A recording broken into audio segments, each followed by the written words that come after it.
Hey everybody, my name is Mike and welcome back to the Short of It, quick short videos that give you a high-level overview of content, providing you with enough to get started.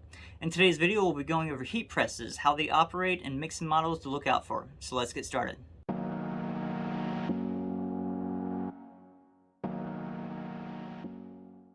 Now, while it is possible to use a simple iron to press your design onto a surface, using a legit heat press will make the process a lot easier and produce better results.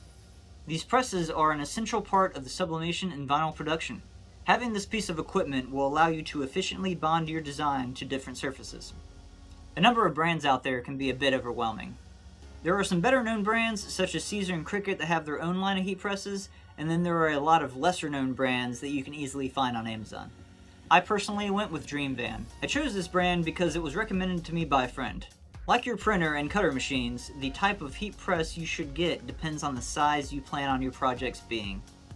The surface of my heat press is only 11.5 by 15, so if my design is bigger than that, then some finagling will have to be done. I'll be sure to leave a link for some of the more popular options in the description.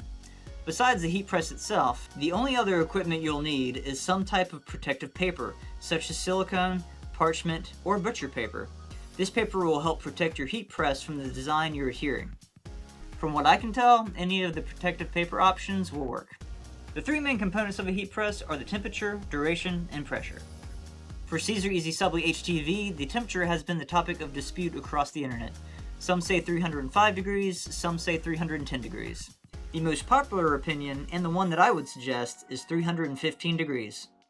It has been said that the duration should be between 10 and 15 seconds, but I set mine to 15. There has been much less of an argument for the temperature and the duration when using traditional sublimation. The consensus is to set the temperature to 400 and the duration for 1 minute.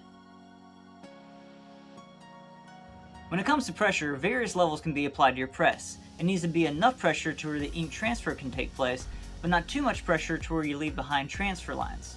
For HTV, if too much pressure is applied, the adhesive will be pushed out, compromising the bond. For pull-down heat presses, the idea is that it shouldn't be a struggle to latch the handle. Some people say to use the paper test to determine pressure.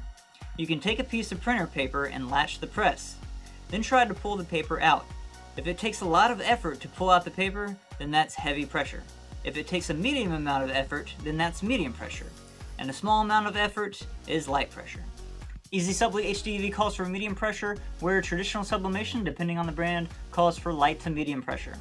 Be sure to follow the suggested transfer instructions when using traditional sublimation. I'll be demonstrating how to use the heat press for both forms of sublimation in another video, so be sure to hit that subscribe button if you haven't already, be notified when those videos do drop. If you found this video helpful, make sure to hit the like button. As always, I am Mike, this is the Short of It. See you next time.